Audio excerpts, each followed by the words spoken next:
آپ صلی اللہ علیہ وآلہ وسلم نے چوتھا ادب یہ بیان کیا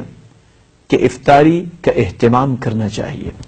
سیدنا انس رضی اللہ تعالی عنہ بیان کرتے ہیں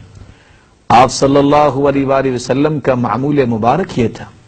کان یفطر علی رطبات، آپ تازہ کھجوروں سے افطاری فرماتے قبل ان یصلی، نماز پڑھنے سے پہلے، فإن لم تکن رطبات فتمرات، اگر تازہ کھجوریں میسر نہ آتی تو پھر دوسری کھجوروں کے ساتھ وہ افطاری کر لیتے۔ فإن لم تکن تمرات حسى حسوات من ماء، اگر کھجور بھی میسر نہ آتی تو پھر پانی کے گھونٹ لے لیا کرتے۔ سیدنا ابو الدرداء رضی اللہ تعالی عنہ سے مروی ہے آپ صلی اللہ علیہ وآلہ وسلم نے فرمایا ثلاث من اخلاق النبوہ، تین چیزیں نبوت کے اخلاق میں سے ہیں، تعجیل الافطار، افطاری جلدی کرنا، وتأخیر السحور، اور سحری کو تھوڑا سا لیٹ کر کے کھانا، یعنی اذان سے تو پہلے، لیکن اس کا مطلب یہ نہ ہو جیسا کہ آج کل کا معمول لوگ بنا لیتے ہیں، رات کو 2 بجے ہی کھانا کھایا اور سو گئے اور صبح نماز بھی نہیں پڑھ سکے۔ ایسے روزے کی اللہ مالک الملک کو شاید ضرورت نہیں ہے۔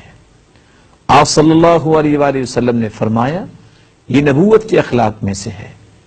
افطاری جلدی کی جائے، سحری لیٹ کھائی جائے، ووضع الیمین علی الشمال فی الصلاۃ، اور نماز کے اندر اپنے دائیں ہاتھ کو بائیں ہاتھ کے اوپر رکھا جائے۔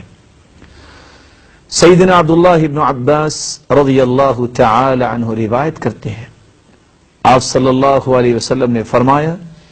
ان معشر الانبیاء امرنا ان نعجل افطارنا ونؤخر سحورنا ونضع ایماننا على شمائلنا في الصلوات، انبیاء علیہم الصلاۃ والسلام کو اس بات کا حکم دیا گیا کہ وہ افطاری جلدی کریں اور سحری لیٹ کھائیں اور نمازوں کے اندر اپنے دائیں ہاتھ کو بائیں ہاتھ پر رکھیں۔ بلکہ سیدنا انس رضی اللہ تعالی عنہ تو روایت کرتے ہیں آپ صلی اللہ علیہ وآلہ وسلم نے یہ حکم فرمایا بکروا بالافطار وأخروا السحور، سحری کو لیٹ کر کے کھاؤ اور افطاری جلدی کر لیا کرو۔ بڑی ہی سعادت کی یہ گھڑیاں ہیں کہ انسان خود بھی روزہ رکھے اور لوگوں کو بھی تلقین کرے، خود بھی افطاری کرے اور روزے داروں کی افطاری کروائے۔ اللہ مالک الملک ہم سب کو اس بات کی توفیق عطا فرمائے، کیونکہ سیدنا زید بن خالد رضی اللہ تعالی عنہ سے مروی ہے آپ صلی اللہ علیہ وسلم نے فرمایا من فطر صائما كان له مثل اجره، من فطر صائما فله اجر الصائم، جو شخص کسی کو افطاری کرواتا ہے اور روزہ رکھنے والے کو جتنا اجر ملتا ہے